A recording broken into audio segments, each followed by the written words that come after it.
Começar. Bom, então eu quero começar falando sobre o atacante Edu, que desde a semana passada surgiu essa especulação de que o Vitória era um time interessado para a contratação do atleta. Enfim, eu até queria ter trago um vídeo antes aqui no canal, mas eu quero comentar aqui hoje e também dar essa outra opção agora no vídeo, que é de outro atleta que também pertence ao Cruzeiro. Falando especificamente do Edu, jogador que estava por último lá no futebol dos Emirados, onde ele fez 6 partidas e 2 gols, igual eu deixei aqui na tela para vocês. O atacante de 30 anos que foi emprestado porque o Cruzeiro via que iria contratar outras opções para o ataque, que foi o Gilberto, que é para ser o titular, e o Henrique Dourado como reserva, mas para falar a verdade, quando ele sai, o reserva era o Matheus Davó e logo depois contrata o Henrique Dourado. Então acho que até foi um erro do Cruzeiro. Eu, como cruzeirense, gostaria de ver o Edu.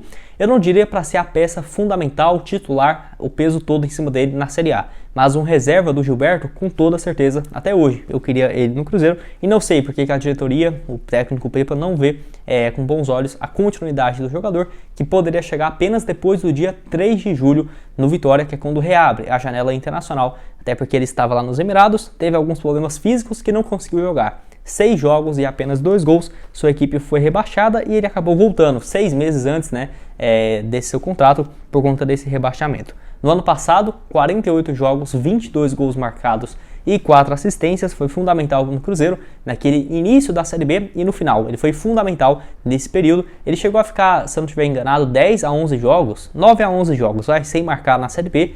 Um jejum incrível que foi naquela meio da temporada, vamos supor ali, da 10ª rodada à 23ª, mas logo depois, na reta final, foi absurdo a média que ele teve de gols também, vestindo a camisa do Cruzeiro. Jogador que surge na base ali, passa por vários times do interior do Rio de Janeiro e da capital, como por exemplo Boa Vista, São Gonçalo, Itaboraí, Portuguesa do Rio de Janeiro, depois passa ali pelo Brusque a partir de 2017, onde começa a ter uma sequência boa. 8 gols em 8 jogos, Itaboraí 21 jogos e 11 gols em 2018, Atlético Tubarão 9 gols em 18 partidas lá em 2019, Nova Iguaçu do Rio de Janeiro até chegar no Brusque em 2020, conquistando o acesso para a Série A. Foram 12 gols marcados em 17 jogos só na Série C.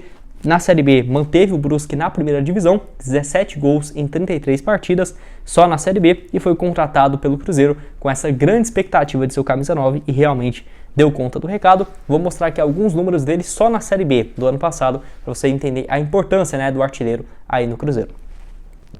Bom, onde os números aqui pelo SofaScore, na Série B do ano passado, uma nota média superior a 7, que é muito boa, 33 jogos, foi titular em 25 delas, 11 gols marcados e 4 assistências. Ele teve alguns jogos que oscilou como titular, muito por conta de que ele, igual eu falei, ficou uma fase muito grande sem marcar. O Cruzeiro tinha várias opções para o ataque, Edu Vanor, Rafa Silva, além do Edu, então revezava bastante. Ele estava numa sequência mal e teve problemas físicos, mas nada demais, ficava no máximo 1, 2 jogos e logo depois à disposição. Mas 11 gols só na Série B, colocou ele como vice-artilheiro da competição, que realmente teve um desempenho bem interessante e fundamental para o Cruzeiro conseguir esse acesso. Eu garanto que se não tivesse um cara para fazer tantos gols assim, o Cruzeiro iria sofrer mais um ano na Série B, como foi em 2020 e 2021, que não tinha um camisa 9 de referência. Então, vamos aqui que o Vitória vai fazer, analisando agora pelo lado do Leão, porque é difícil, Já tem o Léo Gamalho, já tem o Trellis, será que vai liberar algum desses outros jogadores? O Léo Gamalho teve alguns problemas, espero que ele melhore, mas será que ele vai estar à disposição em breve, Não vai ser um desfalque, pelo menos pelo que eu sei até aqui. Se eu tiver gravado esse vídeo e ter mudado alguma coisa, pode deixar aqui embaixo, mas não vai perder a temporada inteira, Então tem que ver o que o Vitória vai fazer com os seus atuais centravantes, ou se vai jogar com 2 centravantes lá na frente, mudar alguma coisa no esquema, aí sim faria sentido, Você pode ter até 4 jogadores no elenco, que acaba tendo um revezamento muito grande, apesar de não ser um esquema de jogo muito convencional. Então assim, quero saber a sua opinião aqui embaixo, o que acha do Edu, atacante de 30 anos, que possivelmente o Cruzeiro possa liberá-lo para um time da Série A, da Série B, mas eu não ficaria surpreso se o Cruzeiro pedisse uma compensação financeira, até porque o contrato dele com a Raposa vai até o final de 2024. Falando sobre o atacante Elkson, que eu já trouxe vários vídeos aqui no canal para vocês, e assim, o atleta que atualmente está com 33 anos de idade, porque eu disse que teve uma janela de volta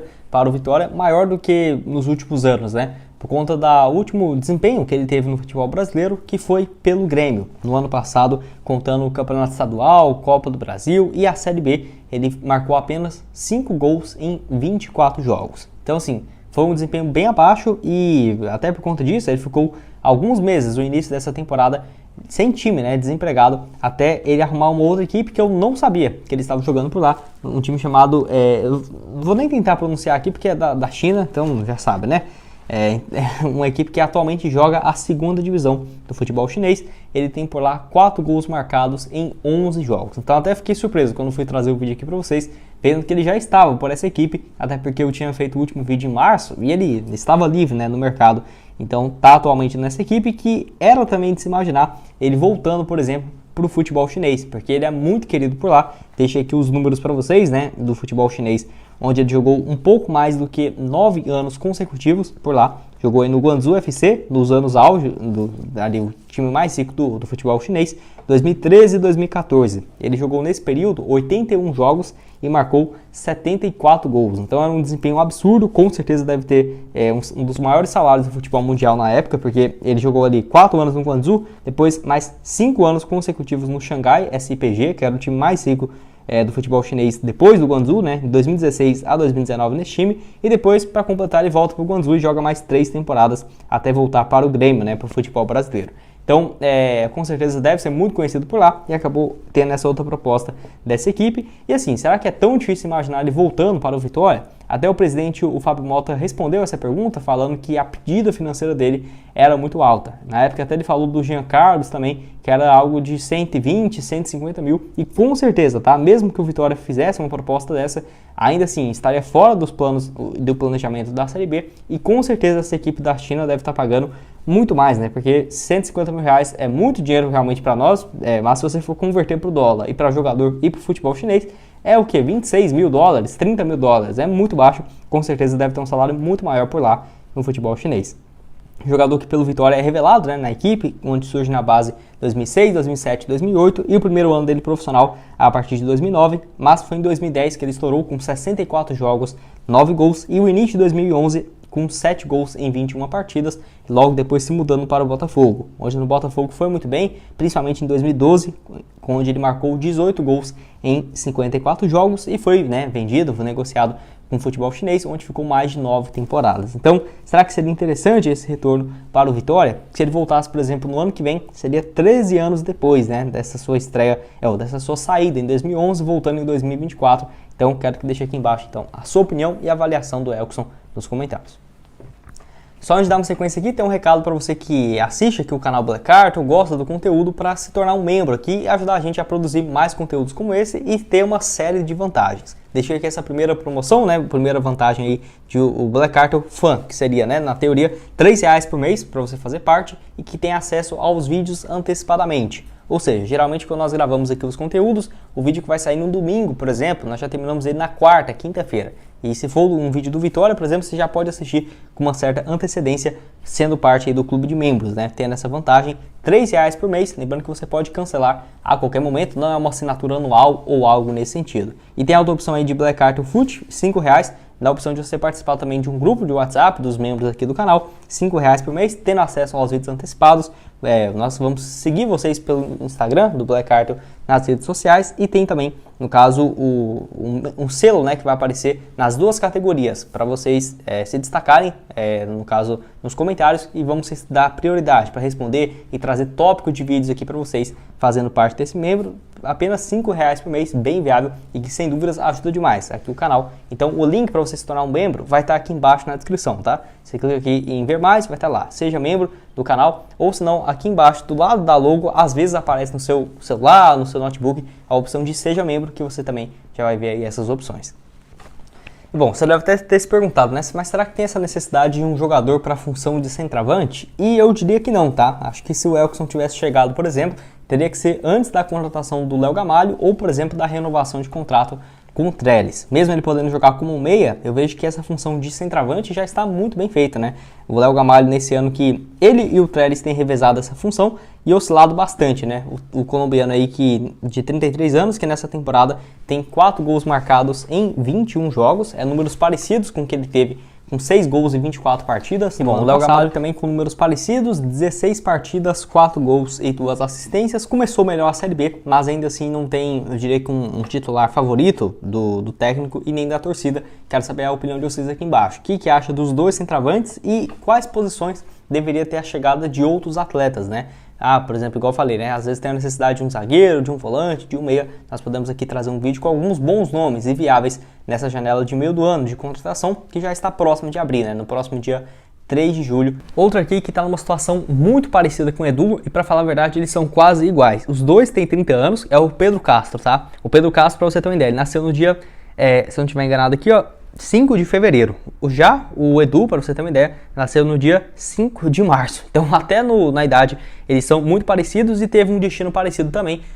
Pertence ao Cruzeiro, contrato longo ainda, e foi emprestado ao Diba, lá dos Emirados Árabes, depois de conseguir o título e o acesso da Série B pelo Cruzeiro, né? Só que, diferentemente do Edu, o Pedro Castro foi peça fundamental e titular do Diba, onde ele fez 14 jogos, 1 gol e 2 assistências. Esse que não teve especulação no Vitória, mas na minha opinião poderia ser uma alternativa. Ele joga ali como meia central, primeiro volante, mas cria muitas jogadas. Não é à toa que o Diba tinha interesse de ficar com ele em definitivo, mas a multa que o Cruzeiro colocou foi de 10 milhões de reais. Não acho que vai vender ele por esse valor, mas se aparecer uma proposta pode ser que fique um pouco inviável para pensar no Vitória trazendo ele, mas sinceramente, se tivesse qualquer valor financeiro relevante, eu acho que o Cruzeiro já teria feito negócio com essa equipe lá dos Emirados. Também não vai ter continuidade no Cruzeiro, e aí, diferentemente do Edu, ele não foi peça importante na Série B do ano passado. Para falar a verdade, ele chega, é titular nos jogos do Campeonato Mineiro, da Copa do Brasil, mas na Série B mesmo foi muito mal, apenas 24 jogos no ano e 1 gol marcado. Mas, para você ter uma ideia, ele conseguiu o acesso pelo Avaí de 2020 para 2021 para a Série A, 48 jogos e 4 gols naquele ano, o título da Copa da Série B pelo Botafogo e o acesso para a Série A em 2021, 35 jogos, 5 gols e 3 assistências, e o título da Série B ano passado também para o Cruzeiro, né? Então o Vitória que está almejando primeira colocação, G4, trazer o Pedro Castro, é um jogador que iria para o, se eu não estiver muito enganado, 4º ano consecutivo conseguindo acesso. É absurdo essa média que ele tem depois de defender aí, ó, o Avaí, onde tem uma excelente ligação com o clube desde 2017. Jogou 3 anos no Avaí, 1 ano no Botafogo, 1 no Cruzeiro, e agora, depois desse empréstimo curto lá nos Emirados, está na teoria livre. O Cruzeiro também não vai aproveitá-lo e pode ser, na minha opinião, uma boa opção para o Vitória, reforçar o meio de campo e também o ataque. Quero saber o que você tem a dizer sobre esses dois jogadores, se seriam ou não boas opções. Inclusive, falando sobre opções, reforços, quero que você deixe aqui embaixo nos comentários quais jogadores e para quais funções você acha que o Vitória tem que se reforçar, trazer jogadores para essa metade do ano, até porque a janela reabre no dia 3 de julho e vai até o dia 2 de agosto, né? Então tem um prazo aí curto para pensar em contratações. Quero que deixe aqui embaixo a sua opinião nos comentários.